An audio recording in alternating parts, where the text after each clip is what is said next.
You are listening to The Reference Desk, the Wicomico Library's podcast that connects you to your public library. Welcome back to the Reference Desk podcast. This is a special Reference Desk podcast because we are focusing on The Lord of the Rings as it pertains to the Rings of Power TV show on Amazon Prime. It launched in the early September, so by the time this podcast is aired, it will already have at least 2 episodes, possibly 3, aired on Amazon Prime. To set the stage, let's run through a general timeline of the ages of Middle-earth, and then we'll focus on the Second Age in particular. After we've set the stage, so to speak, we will talk about what we know about the show so far. As of the time of this recording, the show hasn't actually premiered, so we'll be going off the trailers, and the trailers only. Middle-earth has 6 recorded ages, according to Tolkien. Before Middle-earth began, there was nothing. During the beginning of the world, the great god Eru Ilúvatar sings a song, and he's joined by the Ainur, the lesser gods, to bring all things into being. One such lesser god, named Melkor, later called Morgoth, sings in dissonance with the songs of the Ainur, and thus is born all of the wicked things in the world. The first age that is recorded is called the Years of the Lamps. During this time, the sun and the moon haven't been formed yet, and all the light to Middle-earth comes from 2 lamps, one set at the northernmost point and one set to the south.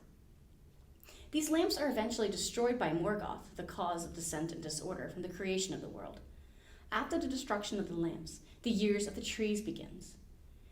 In the land this time, elves are created by Eru Ilúvatar, and life begins. It is also during this age that an elf by the name of Feanor captures the light of the trees into beautiful gems called the Silmarils.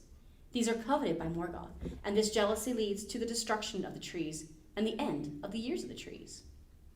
The Valar, as the Ainur are known, create the sun and the moon from the last fruits of the trees and usher in the First Age. This is the time when the men and dwarves are created and include many of the characters we meet in the new series, such as Gil-galad, Glorfindel, and Galadriel. It's a lot of G's there. Moving along, the end of the First Age is marked by a huge battle called the War of Wrath, where Morgoth is finally defeated and exiled from Middle-earth. The Second Age begins, along with the story for the show, amid the rise of Númenor, an island risen from the sea by Eru Ilúvatar for the race of men, and, fittingly, ends with the destruction of the island and the migration of the men of Númenor, or the men of the West, to the area later known as Gondor. Morgoth may be vanished to the uttermost east, but his second-in-command, a guy by the name of Sauron, you may have heard of him, has intentions of filling the space left by Melkor. He begins a reign of terror to the north in his former master's old stomping grounds of Angband. Realizing that the men of Númenor are too powerful to defeat, Sauron decides to use deceit and cunning to achieve his ends. Taking on a fair form and calling himself Annatar, the Lord of Gifts, he first approaches the elves, who are understandably weary of his presence. All save Celebrimbor, a craftsman. Sauron, called Annatar, works with Celebrimbor to fashion the rings of power that will drive the story of Middle-earth forward through the next age. Sauron turns his eye next to Númenor. He worms his way into the ear of the king, where he ultimately brings about the downfall and destruction of the island. I won't be going into too much detail, as I'd hate to provide spoilers for the show, but suffice to say that factions form on the island, and Eru Ilúvatar causes the seas to swallow up Númenor, and only a fraction of the people escape. Even Sauron suffers from the fall. No more is he able to take on fair form. At this point, the people known as the Faithful Númenorians flee eastward to establish what becomes known as the lands of Gondor and Arnor. By the time Sauron strikes again, the men have established an alliance with the elves, and the Second Age is ushered out by the battle of the last alliance of elves and men. This is the battle you see depicted at the beginning of the original Lord of the Rings trilogy, where Isildur cuts the ring from Sauron's hand and gets a cool shiny souvenir. It's cursed too, but we'll get into that later. The Third Age starts with a time period called the Watchful Peace. They know Sauron is still somewhere, but his influence is weak. The fall of Arnor, as well as the end of the line of kings of Gondor, happens during this time. The wizards are sent to Middle-earth to keep an eye out for the return of Sauron, including Saruman, Gandalf, Radagast, and the 2 blue wizards. They weren't even given names. They were done dirty. The rest of the Third Age is well covered in the film trilogy, and I encourage you to watch them if you haven't already. Even if you have, I still encourage it. Not much is recorded about the Fourth Age, excepting the first 100 years or so when Elisar, or Aragorn, rules Gondor, and his son after him. There are rumors that J.R.R. Tolkien was working on a sequel to the trilogy, but it was never finished. Guest starring today, now we've got the meat and potatoes out, Michael. He works at the Paul S. Sarbanes branch of Wicomico County Libraries, and he's kindly agreed to join me on my nerding out over this new show, or at least the lore of Tolkien. Michael, have you had a chance to check out the trailer? Yes, I have. What'd you think? I have opinions. Thoughts, opinions? We like those here. Where to begin? Does not speak to aesthetically how Tolkien's world looks in my head from reading the books. I mean, it is also, I guess, a little bit close to the Peter Jackson adaptations, but there's still... He did change a lot about the aesthetics. I mean, people were complaining about that in the original Lord of the Rings trilogy. Exactly. The Balrog didn't have wings. And also may not have looked demon-esque. It could, the Balrog could be perceived as just, a man of fire, essentially. Right, so yeah, because they're essentially Maiar, which can take any form. So lots of creative licenses can be used. Yes. So I mean, I'm trying to focus on positives. Mm-hmm. What did you like? What did you like that you saw? I did like seeing the possibility of seeing Sauron's fair form. A couple other things, seeing like a younger Elrond and Galadriel is obviously, or Elrond rather, are things that I am interested in, but weary of what source material they have to really draw from on that. So we can dig deeper into that. I want to know if they have Elros available, because I mean, during the Rise of Numenor, Elros should be around. Mm-hmm. Are they going to use like a double? Well, and then on top of that, it's like there's characters that. Unfortunately, I'm not as versed in Tolkien as I would like to be, but there's characters whose names escape me who seem to be existing in the show in parts of eras that they're not supposed to be there. So some of those things have me a little worried. I understand that they were like, we don't want to have to cast new people to play our, human characters. And that's why they compress the timeline. All the time. But to me, that's kind of the beauty of seeing Tolkien's world from the eyes of the elves, is how they just keep existing. And the, different ages of man come and go, and all these kings rise and, fall around them. I get it, but they've already been told like they're getting 2 seasons. I think it would have been possible to have one set of humans for the first season and then recast for the second. They do that all the time with all the shows. Exactly, but I'm sure there's smarter people in charge than me, and I'm not in control. Yeah. So yeah, the only thing I will say you got along with your point was like the whole thing between like Elros and Elrond. Okay, they're twins, and they get the choice because they are half Elven, and they get the choice to take the gift of man, and the gift of man is mortality. Mm-hmm. And I love that he puts mortality as a gift. Because you get that feeling of urgency and that like the purpose, because you're like, I don't have forever. Elves, they don't sicken. They can die from violence, but they legitimately will either die from heartache or die from violence, and that's the only 2 ways you can extinguish an elf. Mm-hmm. They don't have that sense of urgency and purpose because they have all the time in the ages to do what they want. Literally. Literally. I mean, you have people like Galadriel who are around from she saw the trees. Yeah, she was born before the first age even started. Right, she's been around for a minute, and so she's around at the end of the third age, and you're like, this woman has seen so much, but she's accomplished a lot. Mm-hmm. But think of how much more she could have if she had a sense of urgency. And that's the gift of man. Exactly. And that's what Elros took, who, if you don't know, Elros and Elrond, you may have recognized Elrond. He was the guy who was at the last homely house in Ladders. He had a twin brother, and Elros chose to become human, and Elrond chose to become Elven. And Elros ended up starting the race of Numenor. Like, he's the one that first settled Numenor. He was the first king. So there was actually a title he took, but I forget what it was off the top of my head. Actually, no, it's a trivia question. I can't tell you. Because at the end of this, we're having a trivia contest. Actually, I'm just going to quick fire some questions at Michael to see how much he remembers. Nothing like putting you on the spot. Oh, yes. It's fine. So yeah, at a glance, we can expect the show to do a couple of things with the timeline, like we talked about. As fitting most of the events in Second Age into one season, or maybe even 2, would be difficult without some compression. The big characters we see in the trailers include Gil-galad. He is the king of the Noldor. Galadriel, who we probably already know who she is. Elrond, and possibly even the Witch King of Angmar. There was the last trailer I saw, they had a young boy who picked up a sword and like magically became one. So he picked up a hilt and the sword popped out. And he had a picture of a guy talking to him, and I think that guy looked like Eminem. Didn't he remind you of Eminem with the white shaved hair? I think that might have been I didn't see Antar. the one of him talking to him. So yeah, I've seen a couple of different things online. I actually saw some videos that was referring to that character as a priestess, in that it might actually be a female character with short hair, which I don't know if that's true, but that was some of it. But yeah, I was like, will the real Slim Sauron please stand up? Thank you. What is going on?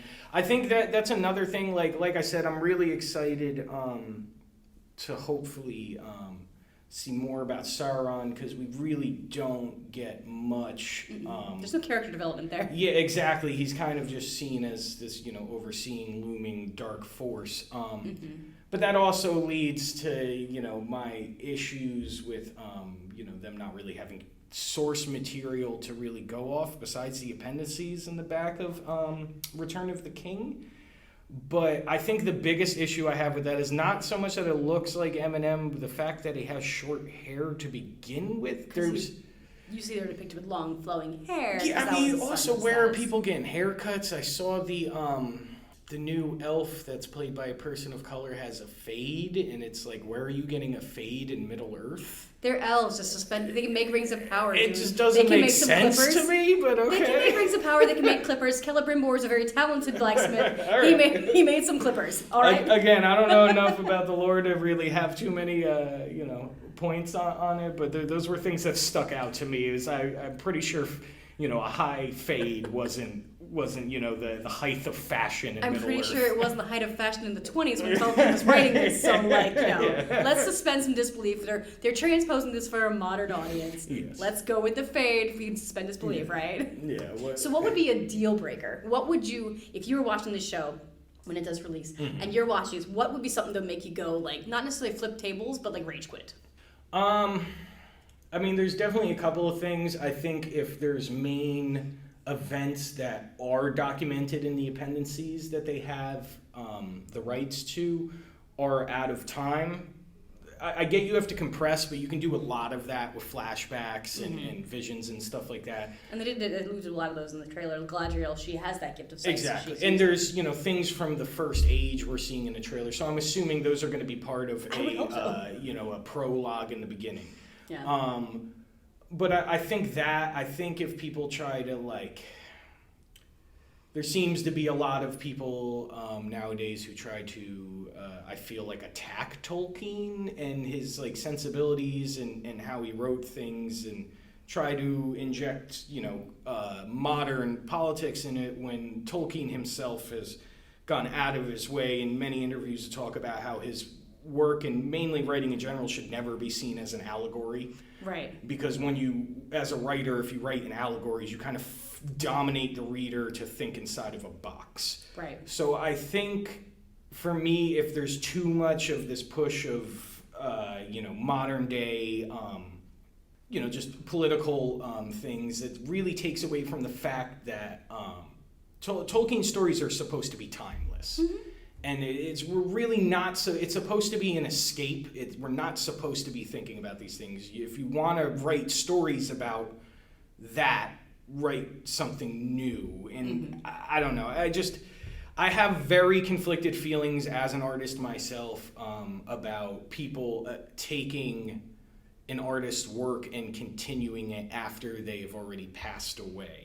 For me, it's like one thing where you go over to Star Wars, Lucas is upset about some things that are doing, but he basically, Dave Filoni is his protege. There is a I feel like Christopher Tolkien was his father's protege. Exactly. He was in charge of the Tolkien estate, and he was doing things in the spirit of what his father would have wished. Exactly. And the fact that he has some issues with, even just Peter Jackson's adaptations, there was some drama. Yeah, so I have apprehension, but at the same time, I'm a nerd and I do want more lore. I so do, we'll yes. see. I'm a nerd and I do want to see the things on the screen because I can imagine it all you want, but seeing it on the screen and just making that come alive. And I think it comes across as because he left his world building so vibrant, but there was also so much space for you to put your own imagination into, because the whole point is your imagination. And if you imagine it differently and someone else can read the same paragraph and see it completely different. Totally legit. Doesn't discredit them at all. Yeah. But if they put that on the screen, you're like, that's not how I imagined it. That doesn't mean it's wrong necessarily. It's just not the way you imagined it. But yeah, Tolkien, he wrote about the interactions of human beings, or souls, because not everyone was human, I guess. Yeah. He didn't really write about politics. He wrote about how humans interacted with each other, and it happened to involve politics because that's how large groups of people have to interact with each other. So I think that if they made it way too much about the politics and not about the human beings behind the politics, that would be where I would draw the line. Yeah. But there's no problem with politics as long as it is focusing on the reasons behind it. Oh, absolutely. You want to see some backstabbing? Sure, let's go GOT on them. Please don't. That's another thing I'm afraid of. But it's PG-13. Yeah. It is not R, so we will not see anything anything too terribly graphic. Now, there's going to be some, the PG-13 is probably because of some violence, because there is. I mean, there's wars. It's literally The Warrior of Wrath, it does not sound happy. No. So, yeah, it's definitely one of those things where you're going to see war, you're going to see violence, but I'm hoping that's all that happens. There may be some, lovey-dovey, touchy-touchy stuff, but, nothing too terribly graphic. Yeah, I mean, that's not out of the realm of Tolkien to begin with. I mean, Tolkien, a big theme has always been love, but I think to put an end cap on that, Tolkien himself, especially in letters to Christopher, has expressed that he was an anarchist. He didn't subscribe to any political ideology. So I just hope people do Tolkien okay. And my biggest fear is that characters who shouldn't be interacting with other characters interacting. So right. And I would hate to see them shoehorn the Blue Wizards in.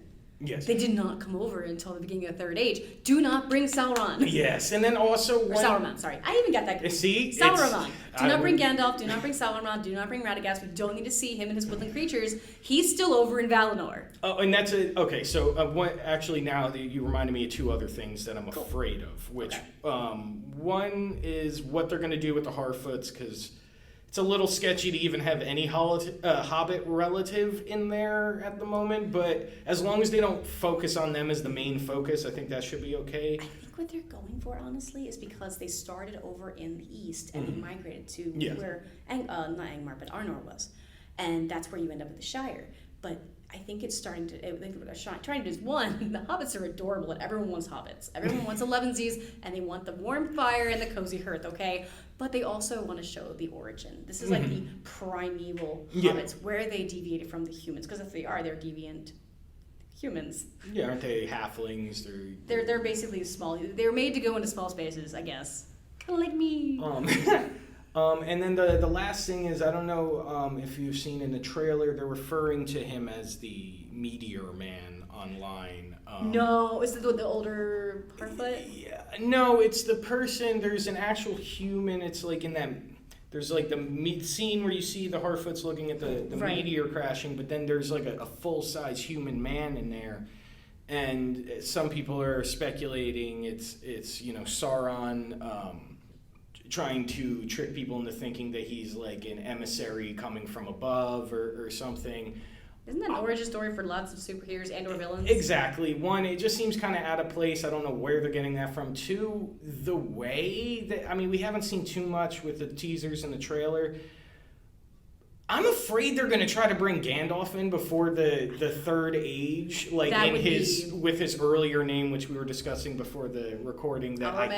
Yes, thank you. I can never remember the damn name, but he has like 5 of them. It's fine. Exactly. He's got between Grey Pilgrim and whatnot, but I'm afraid they're going to try to shoehorn Gandalf in there, and I'm just like, we don't need it. I love Ian McKellen as much as the next person. Oh, absolutely. And he's a fantastic actor. Absolutely. However, he does not fit canonically. Yeah, it's just I don't know if we need that. And I understand they want to put in some familiar characters for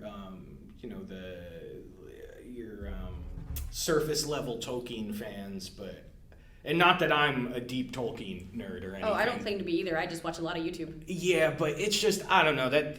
So, again, I'm just speculating off of what I'm looking at, and I haven't seen a single video online even bring up that they possibly think it was. I haven't either, which gives me hope. But there's weird things like the fire going towards him after, like, the meteor.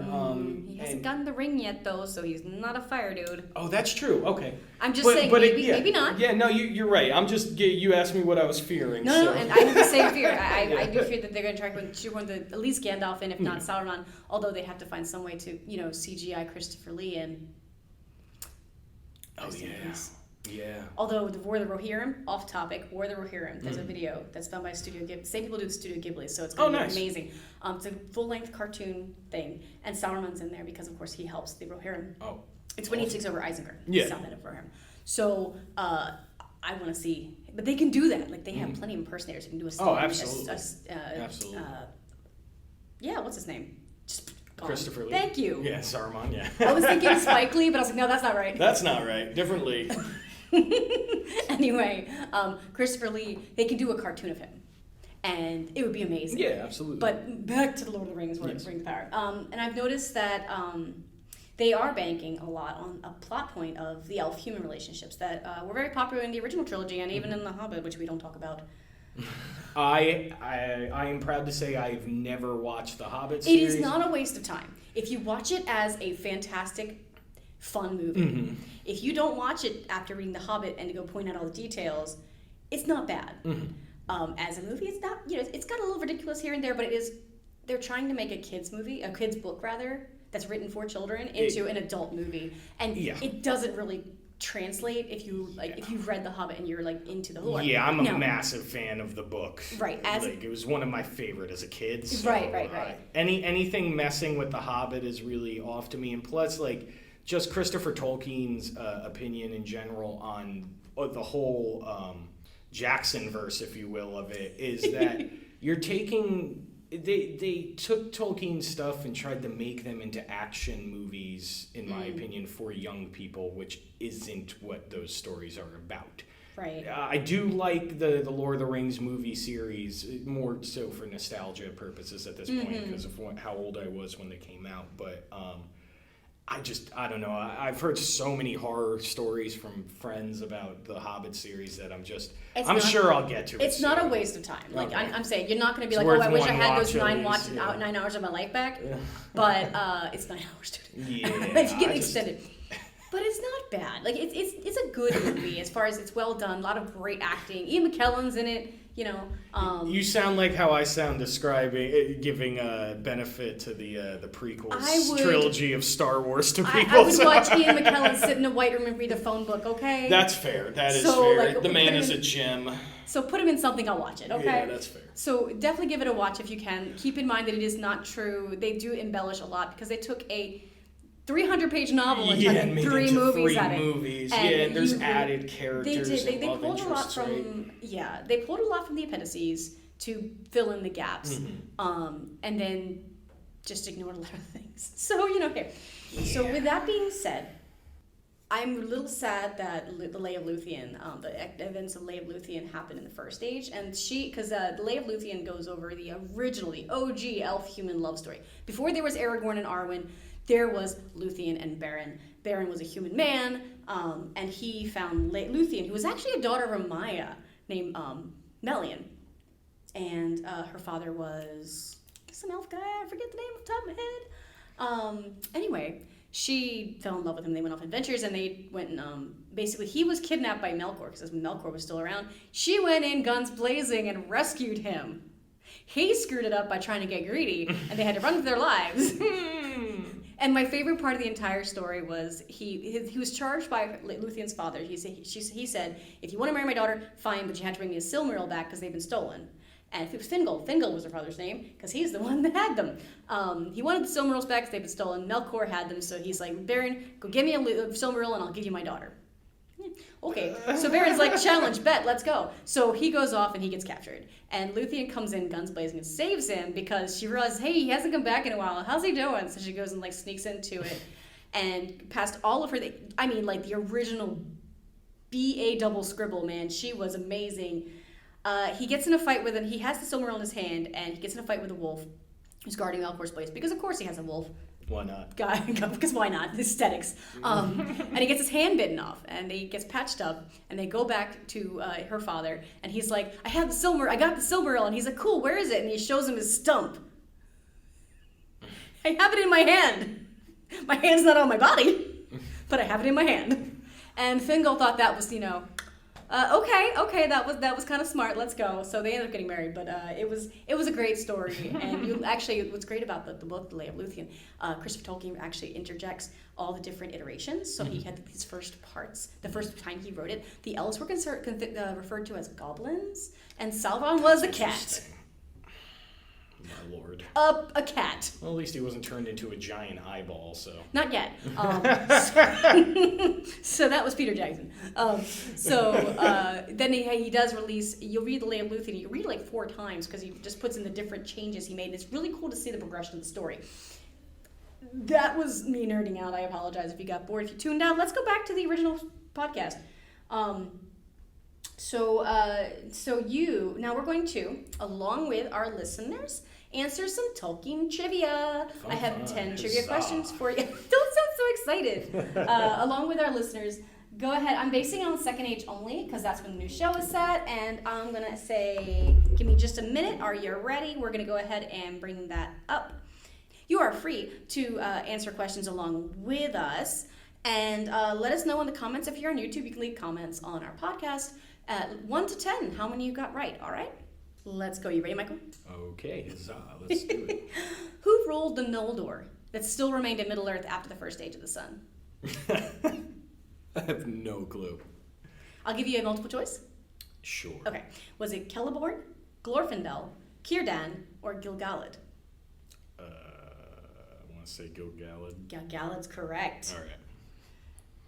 Who was the first ruler of Numenor? Oh God! If you listen carefully. Numenorian, I think his name is, or some. No, it's. Oh no, that's what the people from there are called. It's That's my biggest problem with Tolkien is trying to remember the names. Don't worry, there's a couple that aren't names. I promise. Yeah. I can't remember his name. Elrond's twin brother. Yeah, I still won't remember the name. It's we just said it before too. It's gonna drive me insane. Well, I'll tell you the answer if you like. Yeah. Okay. Just. Elros Tar Miniator. Yeah, I would never got that. That's cool. All right, one more name question. I promise I'm done. Right. Okay. Who forged the 3 elven rings? I wasn't it Sauron? Mm-mm. Oh, He's the Elven rings. The Elven rings. God. Yeah, I don't know. I give Celebrimbor. He was like the one elf that was like, sure, this Anatar guy looks pretty cool. Let's work with him. So after Sauron forged the rings, Celebrimbor is like, I'll make some of my homework, extracurricular activities. I don't know, but because those were the only 3 rings that were not touched directly by Sauron, they were not corrupted, under his sway. Yeah, yeah, I know that much.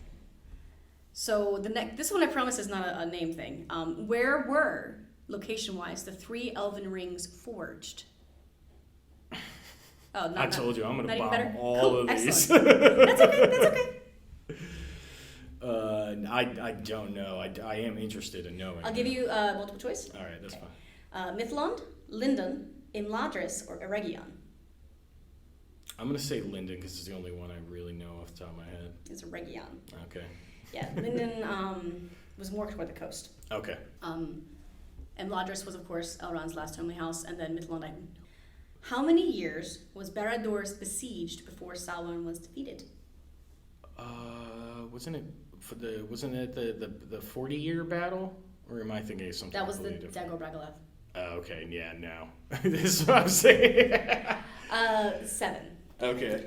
After the Battle of Dagorlad, the last alliance laid siege to Barad-dûr.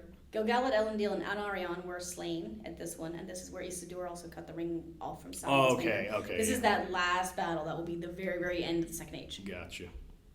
If it helps, only 35% of people answered that one correctly. I'm sure I'll get 0 to 1 of these correct, so. In Numenor, only males were eligible to ascend the throne. True or false?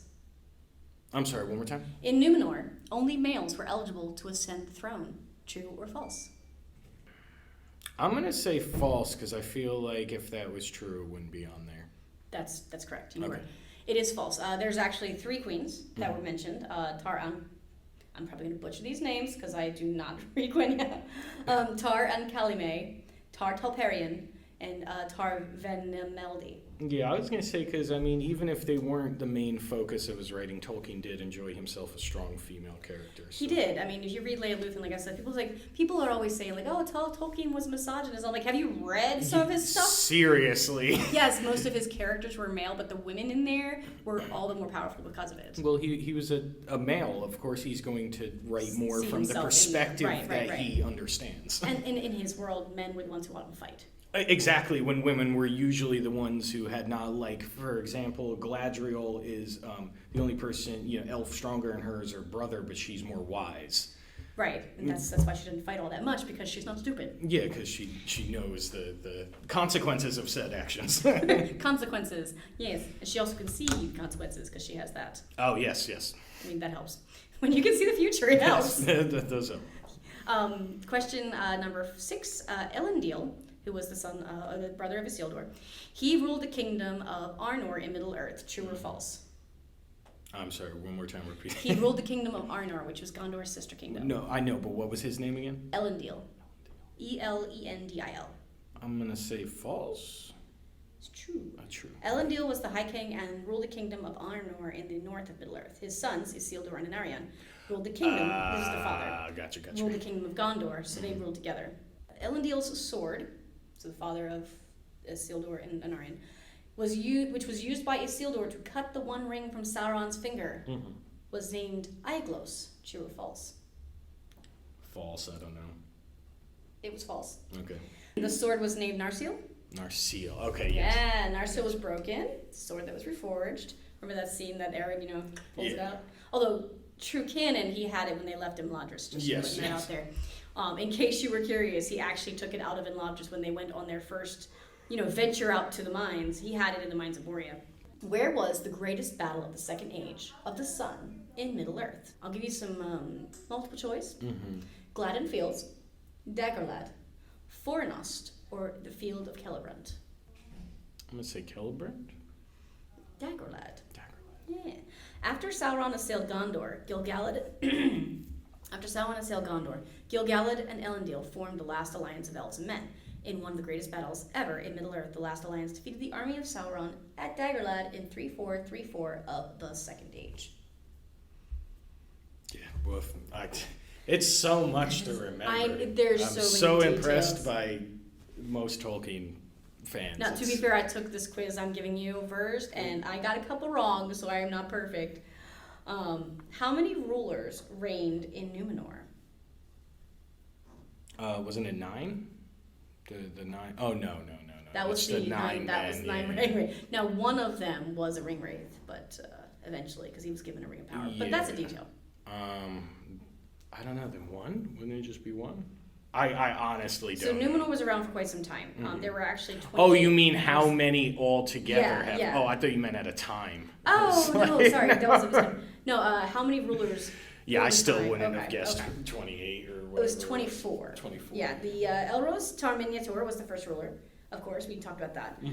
24th and last ruler was Alfarazon the Golden. He was the one that is going to be featured in the show as, the guy who brings about the downfall of Numenor, because he's the one that is the catalyst that makes all of that happen. So, was that 9 or 10? Honestly, I've just been sweating about getting these wrong, so I was not counting. Okay. I think that was 10. Especially because I pride myself on being an endless well of useless information and Yes, trivia. that's why we live in the library.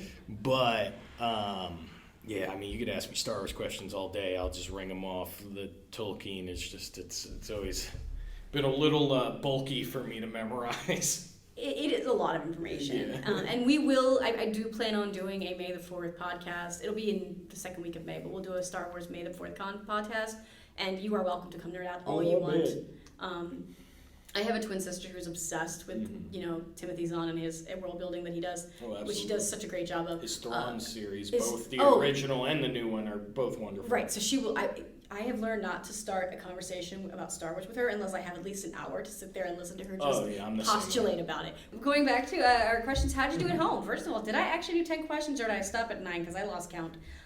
Leave a 1 to 10 or 1 to 9 in the comments if you'd like to share how you did. Thanks for joining us today for this special edition of the Reference Desk podcast. I know I'm looking forward to the rest of the season of The Rings of Power. If you're unable to access Amazon Prime, don't forget you can keep an eye out on the library's online collection to check out the DVDs when they become available, because you know they will.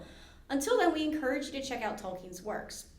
The recommended reading order varies, but it's generally listed as The Hobbit, The Fellowship of the Rings, The Two Towers, The Return of the King, The Silmarillion, Beren and Luthien, The Children of Húrin, The Fall of Gondolin, and The Unfinished Tales. They've also recently released The Nature of Middle-earth and The History of Middle-earth, because the Tolkien estate is just still going through his letters and compiling all the little tidbits that he's written and just stashed away over the years. And the Nature of Middle-earth is really cool because it goes over the flora and the fauna of Arda as well as the geography. And they've actually determined exactly how far Sam and Frodo walked on their way to Mordor. Wow, that's There was cool. actually a shirt I saw that had just a line. Mm-hmm. And it was basically the path they took to get to that's pretty awesome, actually. The volcano. So it was really, really fun to watch. It's just a really nerdy, subtle. I've seen tattoos and stuff like that. Yeah, I'm sure. But it's just their path they took to go destroy the ring, Until next time, my friends, Namarie, thank you for joining us, and we'll see you next time on the Reference Desk podcast. This is Vicky signing off. Future episodes may feature a variety of topics, ranging from storytelling, arts and crafts, reader's advisory, reference questions, discussion, and more. We also encourage feedback through our Facebook page or in the comment section on the podcast. Visit us online at www.wicomicolibraries.org. Search for Wicomico Libraries on your favorite podcasting site. You can call us at 410-546-5397, or you can email us at center@wicomico.org. That is CENTRE @wicomico.org.